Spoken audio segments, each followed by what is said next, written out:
ये विकट और विषम परिस्थितियों में एक शानदार बजट पेश किया। मैं उनके लिए कहना चाहता हूं कि क्या मारेगी मौत उसे जो औरों के लिए जीता है, इस जहां का प्यार मिलता है उसे जो दूसरों के आंसू पीता है। चूंकि गत वर्ष हम सब ने देखा कि कोरोना वैश्विक महामारी की वजह से पूरा देश और विश्व उसकी चपेट में आया। राज्य की सरकारें हो चाहे वो केंद्र की सरकार हो, एक आर्थिक संकट गहराया। पूरा देश का पहिया थम चुका था, हर व्यापार और कारोबार ठप हो चुका था। सरकार पे एक बड़े आर्थिक संकट के साथ साथ केंद्र में बैठी हमारी मोदी सरकार एक तानाशाह रवैया अपनाते हुए राजस्थान के साथ सौतेला व्यवहार करने का काम किया। लेकिन हमें गर्व है कि ऐसी विकट परिस्थितियों में, ऐसी विपरीत परिस्थितियों में भी हमारे मुख्यमंत्री जी ने एक शानदार बजट का पेश किया, जहां हमारे पक्ष के लोग अपने आप को गौरवान्वित महसूस कर रहे थे, वहीं प्रतिपक्ष के लोग दांतों तले अंगुली दबा रहे थे कि ऐसे बजट में ऐसा पेश कैसे मुख्यमंत्री जी ने किया।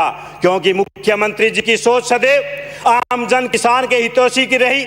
मुख्यमंत्री जी की लगन सदैव पंक्ति के अंतिम छोर पर बैठे को व्यक्ति को आगे लाने के लिए ही। मुख्यमंत्री जी की चिंता सदैव यही रही कि किस तरह से राजस्थान के 7 करोड़ की जनता को हम दुख सुख में आगे लाने का काम करें। मुख्यमंत्री जी ने सभी के 200 विधायकों को अपना मानते हुए बगैर किसी भेदभाव के साथ इन्होंने एक शानदार बजट का पेश किया है। मुख्यमंत्री जी जब भी उनका कार्यकाल आया, उन्होंने सदैव भूखे को रोटी, प्यासे को पानी और मरीज को दवा सबसे बड़ी सेवा होती है, यह मानते ही कार्य किया। उन्होंने अपने कार्यकाल में एक जरूरतमंदों को दवा के लिए निःशुल्क दवा योजना की बात करें, चाहे वो निःशुल्क जांच योजना की बात करें, चाहे वो आयुष्मान भारत की बात करें, उन्होंने सदैव गरीबों के मरम पे दर्द को मिटाने के लिए एक ऐसी योजनाएं चलाई। और आज हमें गर्व होता है कि जब पूरे देश में और विश्व में हाहाकार मचा हुआ था कोरोना वैश्विक महामारी को लेकर, वहीं मुख्यमंत्री जी के अच्छे प्रबंधन की वजह से उन्होंने देश की 7 करोड़ की जनता को जीवन बचाने के साथ साथ ही राजस्थान का नाम विश्व में स्वर्ण अक्षरों में लिखाने का काम किया। और उनके प्रबंधन की वजह से इस कोरोना वैश्विक महामारी में भी कोई भी व्यक्ति भूखा नहीं सोया। इस संकल्प के साथ उन्हें कार्य करने का काम किया। आज चिकित्सा व्यवस्था जिन्होंने मुख्यमंत्री जी अपने कार्यकाल में हर कार्यकाल में उस ढांचे को मजबूत करने का काम किया।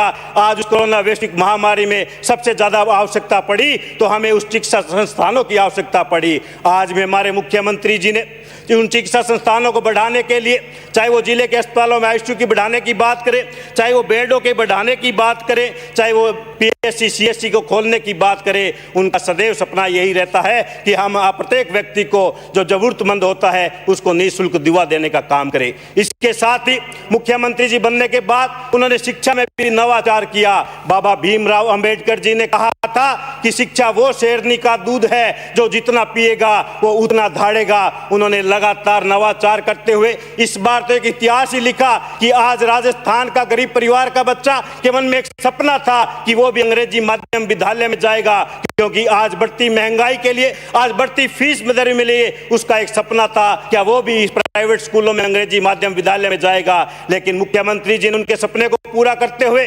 पूरे जिले स्तर पे अंग्रेजी गांधी माध्यम को खोला गए, फिर प्रत्येक ब्लॉक में खोले गए। और इस बार तो उन्होंने 5000 से अधिक आबादी वाले प्रत्येक राजस्थान के गांव में जो अंग्रेजी माध्यम विद्यालय के खोलने की घोषणा की है। आज इससे राजस्थान का जो हमारा उज्जवल भविष्य है, जो गरीब ग्रामीण क्षेत्र में रहता है, जो पंक्ति के अंतिम छोर पे बैठा है, उसका भी सपना साकार हो रहा है और आने वाले दिनों में वो भी अंग्रेजी माध्यम शिक्षा का ग्रहण कर सकेंगे। आज वक्त की मांग है कि ऑनलाइन शिक्षा ग्रहण दी जाए। इसके लिए भी माननीय मुख्यमंत्री जी ने प्रत्येक विद्यालय में डिजिटल स्मार्ट टीवी और सेटअप बॉक्स लगाने की घोषणा की है। इसके साथ ही 3500 चाहे वो क्लासरूम हो, चाहे लाइब्रेरी हो, चाहे वो कंप्यूटर रूम हो, इसके लिए उन्होंने आने वाले समय में खोलने की बात की। चूंकि यह 2 वर्ष का समय बीता, 1 वर्ष कोरोना काल में गया, विभिन्न आचार संहिताओं का वर्ष रहा, फिर भी मुख्यमंत्री जी ने सदैव विकास के लिए चिंतित रहे। आज मुख्यमंत्री जी ने 4 कन्या महाविद्यालय जो खोलने की बात की, जो उन्होंने बड़ा दिल दिखाते हुए,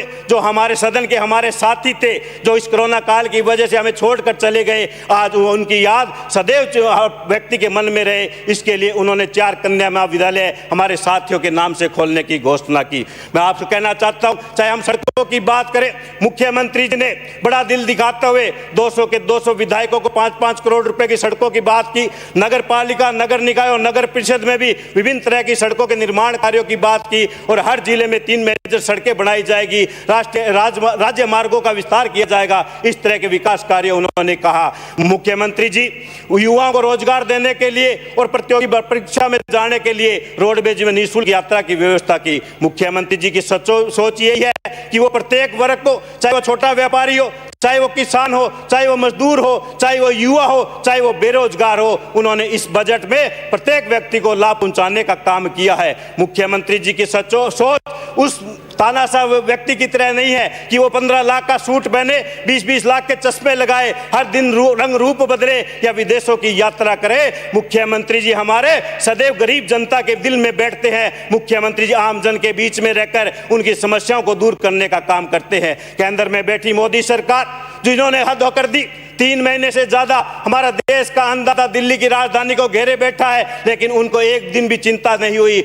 आज हमारे देश का प्रधानमंत्री जब विदेशों में गया, प्रधानमंत्री के बाद उनका मान और सम्मान हुआ तो उनको भी घमंड और गरूर हो गया, लेकिन वो ये भूल गए कि वो नरेंद्र मोदी का सम्मान नहीं, वो ये सोने की चिड़िया कहलाने वाले भारत देश का सम्मान हुआ था, भारत की इस मिट्टी का सम्मान हुआ था। और वो पूर्व में जब जो भी प्रधानमंत्री रहे, जो विदेशों में गए, उनका सम्मान हुआ था। उन्होंने तो हद कर दी विदेश नीति का खिलाफत करते हुए, चाहे वो नमस्ते ट्रंप या हाउडी मोदी का बात करे, और उसका हास्य भी हमने देखा कि किस तरह से देश की जनता ने उसका हास्य देखा। हम चाहते हैं कि देश में बैठी वो तानाशाह सरकार होश में आए, अपने नींद से जागे, सपने से बाहर आए कि जिस तरह से उन्होंने गत चुनाव में देश की जनता को गुमराह किया, युवाओं को गुमराह किया, झूठे सपने दिखाकर, झूठे वादे देकर केंद्र की गद्दी पे तो बैठे, लेकिन 6 वर्षों में उन्होंने विकास की एक भी बात नहीं की, सिर्फ जाति और धर्म के नाम पे, चाहे वो सेना के नाम पे सत्ता हथियाने का काम किया। लेकिन मैं बताना चाहता हूं,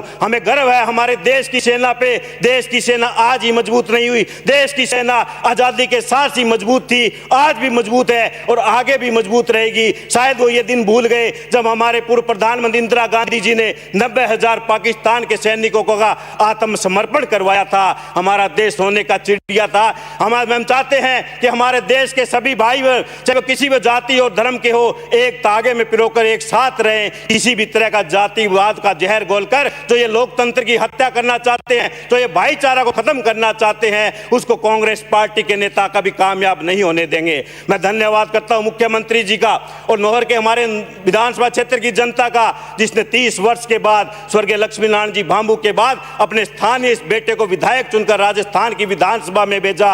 और 30 वर्षों तक जो हमारे नौहर के जनप्रतिनिधि बनकर आए, जो नौहर के साथ शोषण किया, नौहर के साथ भेदभाव किया, उसका बेटा विधायक में बनने के बाद 30 वर्षों का जो भी शोषण था 2 वर्षों में पूरा करने का किया। और मैं मुख्यमंत्री जी धन्यवाद देता हूं कि इस बजट में तो उन्होंने ऐसी घोषणा की कि पिछले 35 वर्ष पूर्व हमारे नौहर में राजकीय महाविद्यालय खोला गया था, जो स्वर्गीय नर्मदा देवी बिहाणी जी के नाम पे था। 35 वर्ष के बाद नौहर में कन्या महाविद्यालय की घोषणा मुख्यमंत्री जी के द्वारा की गई। हमारे हनुमानगढ़ जिले का फेफाना गांव जो सबसे बड़ा गांव है और 12,000 उसमें वोट है, जो वर्षों पूर्व उप तहसील बननी चाहिए थी, लेकिन हमारे जनप्रतिनिधि उदासीनता की वजह से नहीं बन पाई और हमारे मुख्यमंत्री जी ने इस बार उसको उप तहसील बनाने का काम किया। जो हमारे 27 गांव जो टेल के वर्षों से पानी को ले तरस रहे थे, लेकिन उन नौहर के जनप्रतिनिधियों ने चिंता नहीं की। जब मैंने मुख्यमंत्री जी के सामने बात रखी कि हमारे क्षेत्र का पानी भादरा क्षेत्र में चोरी किया जाता है, उसकी रखवाली नहीं की जाती, 27 गांव टेल एंड पे रहते, उनको पानी नहीं मिलता,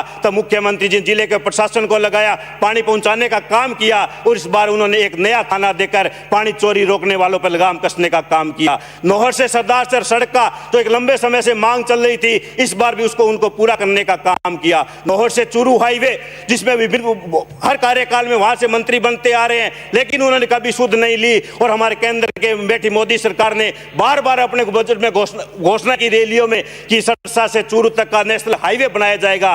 लेकिन मैं धन्यवाद देता हूं मुख्यमंत्री जी ने कि 258 करोड़ रुपए पास कर नौहर से चूरू हाईवे बनाने का काम मुख्यमंत्री जी कह रहे हैं। आप कह रहे हो क्या किया? मुख्यमंत्री जी ने पक्ष और विपक्ष को सबको कुछ ना कुछ दिया, लेकिन आप तो कुछ बोलिए, कुछ तो मुंह खोलिए और उन 25 सांसदों से पूछिए कि उन्होंने जो केंद्र का बजट पेश किया था, 25 सांसद इस राजस्थान की मिट्टी के लिए, इस राजस्थान की धरा के लिए, अपने निर्वाचन क्षेत्रों के लिए वो क्या लेकर आए? 25 सांसद जब संसद में चल रही थी, उन्होंने एक भी उठकर उस आवाज नहीं उठाई कि हमें भी हमारे राजस्थान के साथ क्यों सौतेला व्यवहार किया जा रहा है, जबकि राजस्थान की जनता ने 25 सांसद भाजपा को जिताकर इसके अंदर में भेजा था, लेकिन वो वहां एक भी सांसद नहीं बोल रहा है राजस्थान की जनता के लिए। मैं माननीय सभापति महोदय, मेरे क्षेत्र के जब मुखिया परिवार का कुछ न कुछ बांटता है और अपने सदस्यों की हर चाहत को पूरा करता है, तो हमारी भी डिमांड बढ़ जाती है कि हमें जो मिला वो तो बहुत ज्यादा मिला, लेकिन जो वंचित रह गया वो भी हमें मिलना चाहिए।